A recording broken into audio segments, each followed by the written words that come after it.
time. So in the last 3 weeks, we've been on a series, and it's been an amazing series because the feedback has been something else. Last week, we got a report or a message from Facebook that our page has been reported that we have been posting some offensive content and that we should explain ourselves. And that shows you how sensitive this japa thing is to people, that they are willing to go and report that it's an offensive content. Who are you to say this? Because but you know, this generation that we live in right now is a sensational generation. They don't listen to the whole message. They just pick a clip and they make up their mind. And that just shows the level of shallowness of a lot of people. But we'll be looking at, before you join the japa bandwagon, vital consideration to look into. And we've done an extensive job in the last 2 weeks. Want to see if we can wrap it up today. If not, the next week Sunday we'll wrap it up and take some questions. But some considerations that we've been able to establish is: number one, you need to establish where you are going. Number two, you need to establish why you want to go. Number three, you need to establish how you are going. Right? I think that's where we stop. So let's look at two other considerations and see if we can wrap that up within the time that is available to us. Before you join the japa bandwagon, number four, the fourth thing that you need to consider is: what will you do when you get there? What will you do when you get there? So if someone is leaving the country to go to school, he or she already knows, I'm going to school. So that means you are going to school. And you're going to be in school for X number of years, depending on the course that you're going to do. But many times when people are going, I'm going to take two or three examples just to help you get clarity. So let's say you're going to school, so you decide to go to school. I hope you know that if you are going to school, that means that you are going to be in another country, and probably for the next 4 years, you will actually be spending money, not making money. So the question is, who will now pay your school fees for that 4 years? Because many people think that they will use school to enter, and when they get there, they will drop off and not go to school again. Because people don't give you the real information. And many people don't realize that most of the time, when you are going as a student, your visa is tied to your school.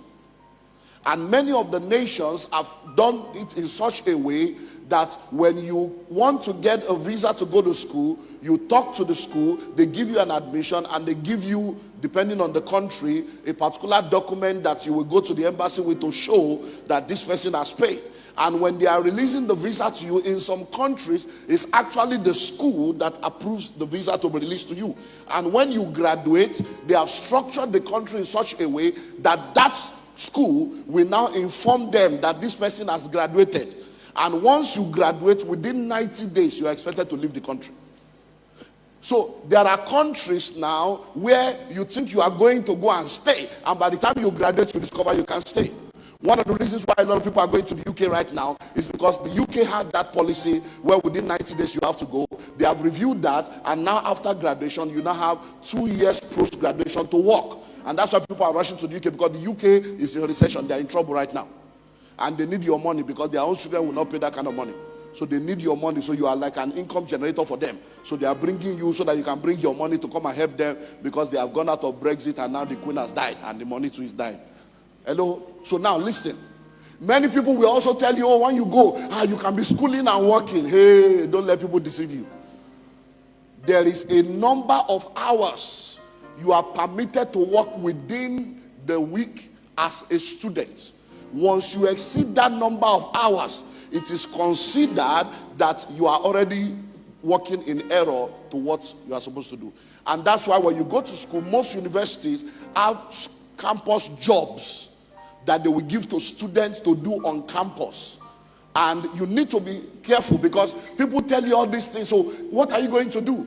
If you say you are relocating, you have a husband or a wife, you are relocating to go and meet your family, or you have somebody that wants to marry you and you are relocating. The person that you are relocating to go and meet, does the person have a job that is strong enough to take care of all of you?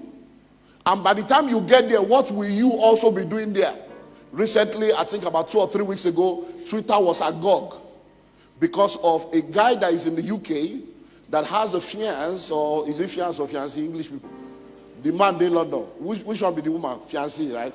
That has a fiancé in Nigeria, and the guy sent a message to say, my babe, as they prepare to come London, go and learn hairdressing, go and learn this, and the babe provoke. Who do you think you are? How can you tell me? Go and be learning hairdressing. So the girl became angry, thinking that the man is looking down on her.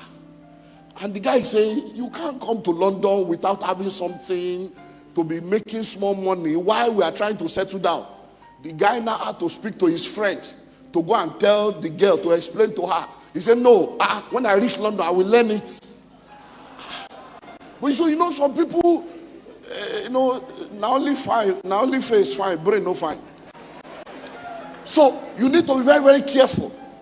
Because these things, when I spoke about, is your marriage strong enough last week? These are the reality. So what are you going to do when you get there? Because people will promise you, oh, there is a job waiting for you. You just land first. Just land first. In fact, you will stay in my house. This and that, that and this. We have our sister that left like that. The lady told her, oh, you will stay in my house. No problem. Entered the house and she got a job for her. True. But it was her own account that they were paying the salary into. And once the money came, she gave her the balance. He said, no, you think you'll be staying in the house for free? We are going to be sharing everything. So you want to be sending money to Nigeria? What, you think I'm here to play? So be careful. So when you are going, do you have a game plan? Because all these lies they are telling you, there is job everywhere, is not true. It's not. Or else you will get there and you'll still be at the bottom of the pyramid. There are people that were bank managers in Nigeria. There are people that were CEOs in Nigeria that sold houses, sold property, and now they are driving Uber, and now they are doing security. Now they are in the underground, and some of them will remain there for 15 years or more. So, you must have a game plan. What will you do when you get there? So that before you leave, you already have all these things planned out. Many people have ended up remaining at the bottom of the pyramid for decades because of the way they started out. Because of the way they started out. And you just discover that you are just in one factory somewhere, you are just in one place somewhere. Please be careful. Many people are going now as professionals. And as professionals, when you get into the foreign country, maybe what you need to do is to do 1 or 2 courses, do 1 or 2 certification to carry your degree in Nigeria or your certificate in Nigeria to adapt it to their own system, and then bam, you are good to go. And many people say, oh no, if you are a nurse, there is job for every nurse. Hey, why do we keep deceiving ourselves like this? That you just go there because you are a nurse, there is job for every nurse. No, there are certifications that you still need to do to be able to enter the realm where some serious money will come. And many people don't even have the brain to pass that exam. We know people that have been writing the exam for 6 years, they never pass. Yes, because the exam is instant. It's not somebody will mark it. There's no lecturer to send to. There's no handout to buy. There's no Nigerian factor. As you are writing the exam, it's computer. You will see your results. Instant.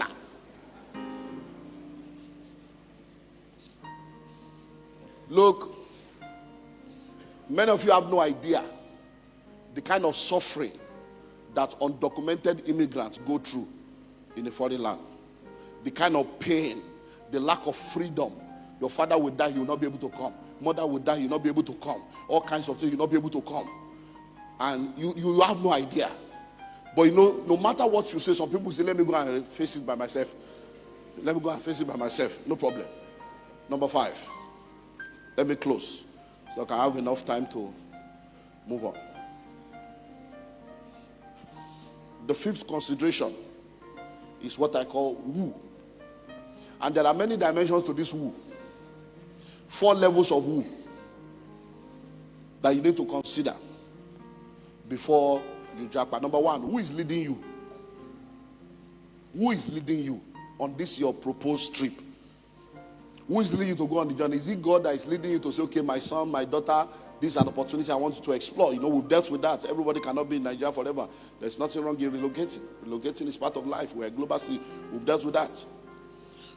Or is it just something that you wish to do or you desire to do? Is an aspirational desire? And there's nothing wrong in aspiring. But just be sure that you have all these things covered. Because when the trouble comes, it will still affect us. So we want to make sure that we do our job so that when the trouble comes, if it comes, we will know that you know what you are facing. Is there economic reason or poverty that is leading you? Because there are poor people everywhere. Oh. I've told you in the last 3 weeks, there are people born in America that are poor. They are Americans. They born them for America. They are poor. So it's not the location. There are people born in London that are poor. So any country you go to, there are citizens of that country that are poor. So it's not about, in Nigeria, people are making money. So no matter the excuse you give, be sure that you have all these things covered. Or is it your spouse? And that's a major problem. And I've told you guys, men, be careful of women. Hello? Even women, God know themselves. Be careful, because at the end of the day, you are the one that will suffer. You, the man, you are the one that will suffer. So all this one that your wife will be whispering to you, look, women have been serving apple from Genesis. They are still serving the apple. Be careful not to eat the apple you are not supposed to eat. Oh, you know, my husband, because, you know, in those days, I used to say that, you know, as a pastor, even if everybody leaves you, you are sure you have one member, your wife. That relation has expired.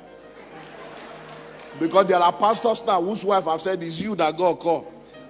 And they have moved on. Say, so, and then they begin to throw it softly. Hey, is it the way in this country? Hey, let's think of the children. You know, because of the children. Because of the children is the password they'll be using to. And then every time there is a crisis in Nigeria, or there is a something, say, you see, the way they'll be throwing it is like softly and tenderly. And before you know it, because you think you want peace to reign, you now relocate. And you are forgotten that the money you people are making, that is making you to live the kind of life you are living, is here that is producing the money. You now uproot yourself from here, all in the name of, I want to give my family a better life. You uproot them there. And the same woman that is moving you, yeah, she has a car. Yeah, she has a driver. Yeah, she has gate man. Yeah, she has house girl. Yeah, she's not really doing much. You are taking care of everything. She now travels with that mindset and gets abroad and expect that even billionaires don't have drivers abroad. She now begin to say, I can't drive, oh, I'm tired, oh, school run. And you begin to, it go shock you.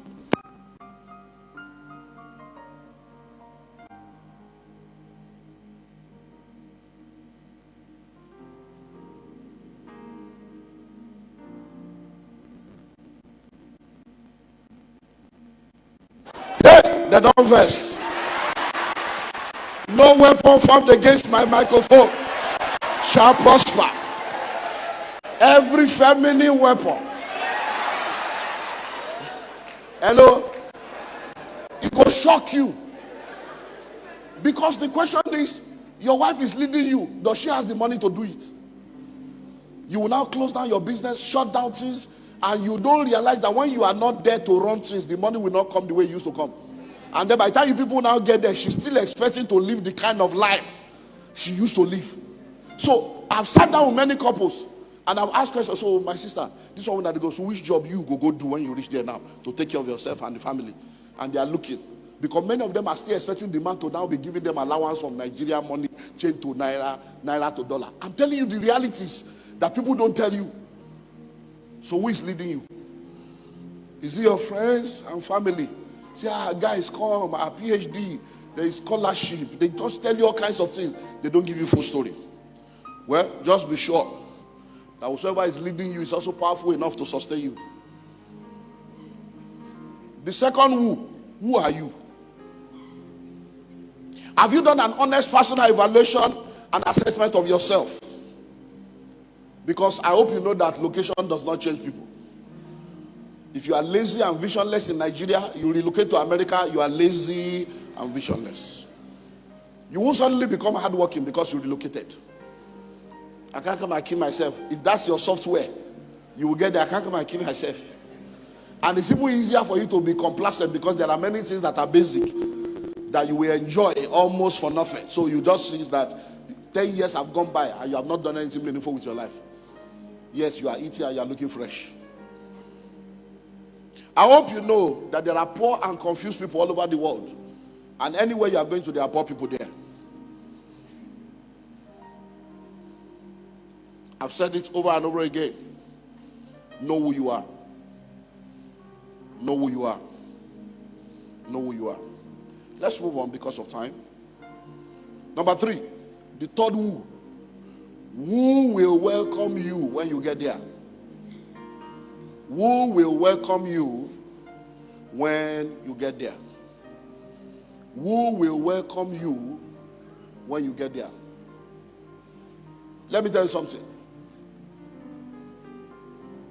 The people you meet first when you enter any country determines your destiny in that country. Now I'm telling you the truth. Because the quality of advice they will give you is the one they know. If you go into a country now and the person you meet is a security person or working underground or cleaning dead body, working in care home, or is a taxi driver, once you come to say, there's taxi, even we can get taxi, that's the only thing they will tell you. They will never tell you that now that you are here, these are the options, because they don't know better. So that person you are going to meet, what quality of life do they have? But there are people you meet that once you can say, no, guys, you can't go that route. Once you go down there, you remain at the bottom. I will advise you, look for 2,000-3,000. Apply for this course. Do this course. Within 6 months, you have a certification. You start as an intern here. And before you know it, because of the people they met, that gave them the right kind of information, that gave them the right kind of understanding, all of a sudden, things will shift. I was speaking in Florida years ago. And after I finished speaking, a guy walked up to me and said, I love your preaching. I love your preaching, man. I love your preaching, but I'm an ex-con, I'm an ex-con, and nobody wants to employ an ex-con. He was just talking ex-con as if he's a label. So I asked him a question. You are an ex-convict. Nobody wants to employ you. Why can't you employ yourself? I say, why must you think that somebody should start a job and employ you? I said, do you know that I have a company in this country. And I'm employing people in your country, and I'm not in your country, and I have businesses and investment here. And you say because you are an ESCON and you are an American, I'm an ESCON. I say, did you go to register a company? They say you can't register because you are an ESCON. I said, because when you want to register a company, they won't ask you whether you are ESCON or not. But when you want to get a job, the person that wants to give you a job must do their due diligence. But if it's your life, go get a job, go get a company registered, open a computer account, and think of what you can do. That's right, guy. You're wise, man. You're wise, man. I said, so are there no things you used to do that you can turn into a business? Say, you know what? That's true, man. I used to do lawn, lawn mowing, hoover, lawn, I said, so start and send out Ivy and begin to do that. Within 2 years, he registered the company. He was able to employ 4 people. By the time I went back there 2 years later, he was doing well. He has started doing lawn mowing, landscaping, and all those stuff. But now, what changed? The information they got. There are people that have relocated. They have been on the guy. Somebody else goes, no. You can do internet security. You can do this course within 6 weeks. You can do this course and the kind of people you meet matters. So don't go there and be limited by the people you meet. Hello? Time. My first trip to the UK was in 1997. The person I went to meet, by the time I landed in his house, he was living in a council flat. Even the lift was smelling of urine as we were going up to his floor. When I entered the place, the guy was already telling me some things, this and that and that and that and that. And that gave me a clear understanding of what I'm telling you. So we started speaking. So if somebody wants to stay here, if they say, you can do this, you can join this, you can do that. He was saying all kinds of stuff. The conference I went for, a day before the end of the conference, I meet a guy. Wow, long time. You are here. We were all together growing up as young Christians. He's been in the UK.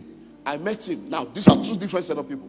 And he told me, where are you? He said, working on Sheme, council flat. No.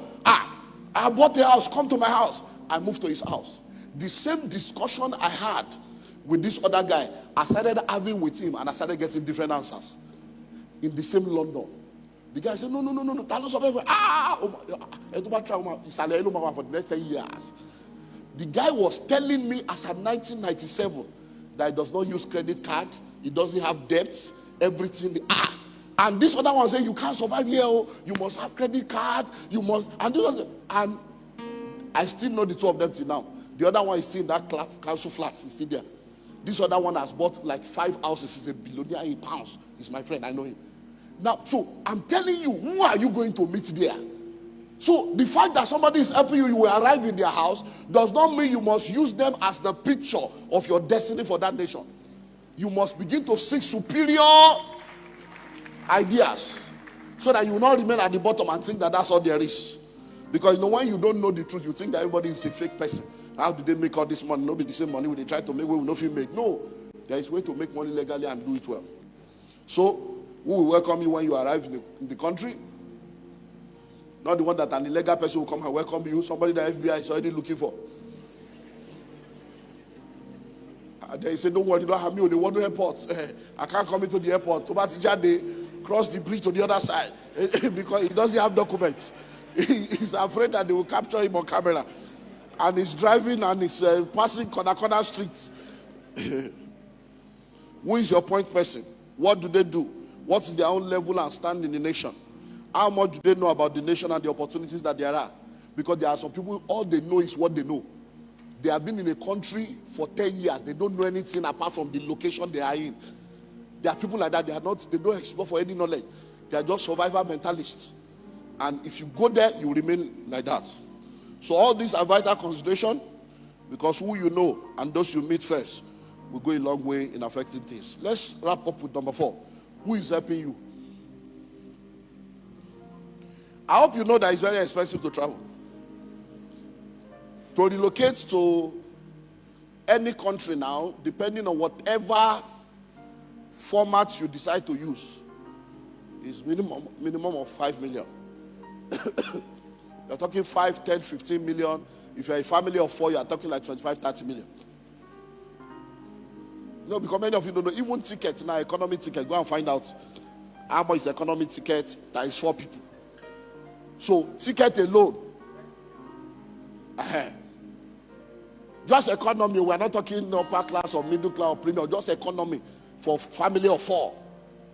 So, if you have 10 million, 15 million, 20 million to invest in relocation, are you telling me there is nothing you can put 10 million, 5 million, 15 million into a year that can change your story?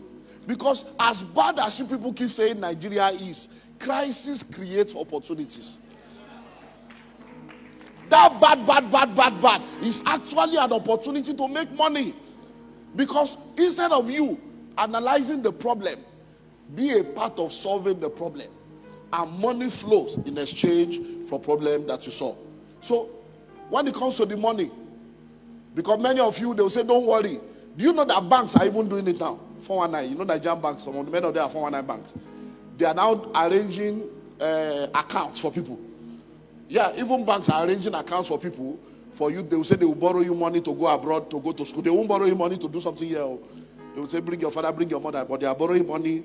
They have opened different portals now for international travel. Then you will now say somebody will put money in your account so that you will just use it to enter. And once you get there, you begin to work to pay school fees. I can't tell you how many people have gone that after year 1, they are stranded. They are now trying to defer admission. Before you know it, they entered into illegality. All kinds of things that people will not tell you. Listening and listening well. There are many people out there that want to return to Nigeria. They have suffered enough, but shame no feel let them come back. Some of them, there is nothing to come back to. They have sold all their property. And all the picture you see on social media, they are posing beside the car. Look, when you travel, you don't need money to buy car. Hello? You can buy car and pay for 7 years. Pay for 10 years. So don't be fooled by all those cars. You can go to auction and get a car. So who is helping you with the visa and travel process? Are they genuine? Because most of you, it is when you get to Murtala Muhammad, you discover your visa is fake. No. You now discover that they will just put the no, who did this to you? And the person is gone. So they will tell you they have done. So who are they genuine? Are they giving you vital and accurate information of what is really on ground? I hope you know that many of these supposed travel consultants, they have never left Nigeria before. Many of them have never gone anywhere. They go and study online and be deceiving you. Oh, they are a very good country. Online is gone. Nigerians come there. You share one bed. There's work there. We went to Jerusalem and we saw some people. The guy was telling me that's a Nigerian, South African, he said, I'm from Nigeria. I came in through South Africa. That they told him that there is work in Israel. Israel. And you left South Africa, Pretoria and Moasa. So what are you in Bulawa? In fact, he said he's just coming out of the farm after like 60 days. You know all this farm in all this movie you see where they have like plantation where they do wine, they just lock them up in the farm like slaves. They are feeding them and using them like they say he just came out after like 60 something days. That I should see how I can help him. He's been trying to collect so that he can just get money to go back to South Africa or come back to Nigeria. No, I'm telling you. Have they been to that country before? Do they know the real things that you need to have? I think I told you last week of the guy that left Nigeria, got to Ukraine and died the same day. Yeah, because of he didn't wear correct clothes. Many of you, let me tell you something. If I tell you about snow, there's no way I can explain it to you. The highest explanation is we'll go put you inside freezer and cover you. But it's still not an explanation. You see, you have to see it to believe it. I'm telling you, nobody can explain snow to you. The best we can do is to say, why we lock you inside freezer for 1 hour. That's the best, but it's still not compared to snow. And let me tell you something, many of these shoes you people are wearing, that you think you are wearing shoes, you are not wearing shoes. All these your designer shoe. When you are inside winter and snow enter, I have been in London before. I have cried in Paris before. I cried as in human being, elderly man of God, and they cry like this. Because the London one, I thought I had correct leather shoe. You know how you go pride like when I just saw that my leg was not, as I'm here now, I'm moving my toe so I can feel it. I just saw that my toe could not separate. I'm just sensing that something is wrong. So at the point I'm like, my leg is like, and I now got to it. So I said, please, I don't know. The guy said, oh man, you're wearing the wrong shoes, man. You're wearing the wrong shoes, man. One other guy said, no, remove the shoe. You got to heat it up or you're going to get into psychiatric. He was talking one grammar. That's how they remove my shoe, put it there, help me to put out what I'm telling you. Paris, Paris people, French people, they can be very terrible because they believe that their French language is superior to English language. So a Frenchman, even when they understand English, if you can't speak le français, le pra, they don't. Now food I go look for. I left the hotel thinking I would just see food here. Oh, next one, they have all this bread that is very hard, no food. Oh no, pizzeria. That's how they waka before I waka. I don't know road to hotel.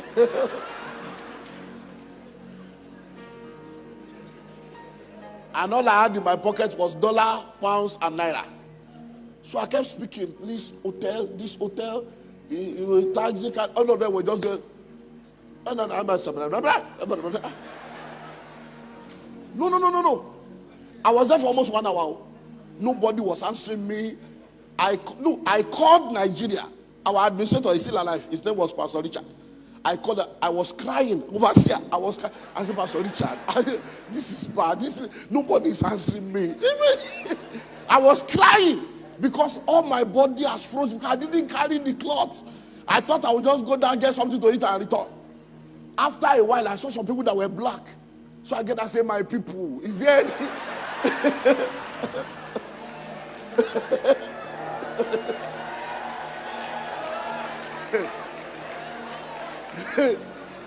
Is there any of you that is from Africa, Nigeria, Ghana? They'll say, hey, Ghanaian. I say, Akwaba.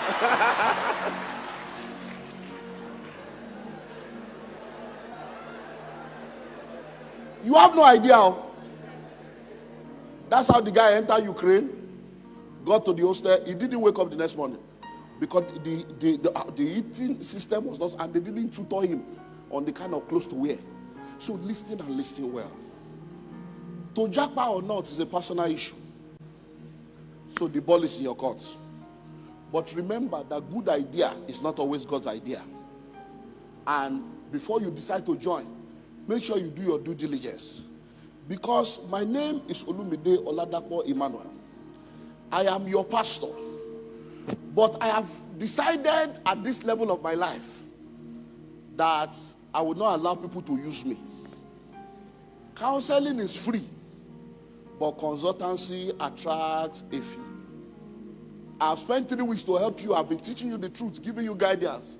When and if you decide to japa and you get into trouble and you are now calling for counseling or prayer, it won't be counseling or prayer. It will be consultancy. We will send you an invoice and charge you to be able to answer you. Because now we have given you free. If you don't use the wisdom you have gotten now to plan your life, may the Lord help you.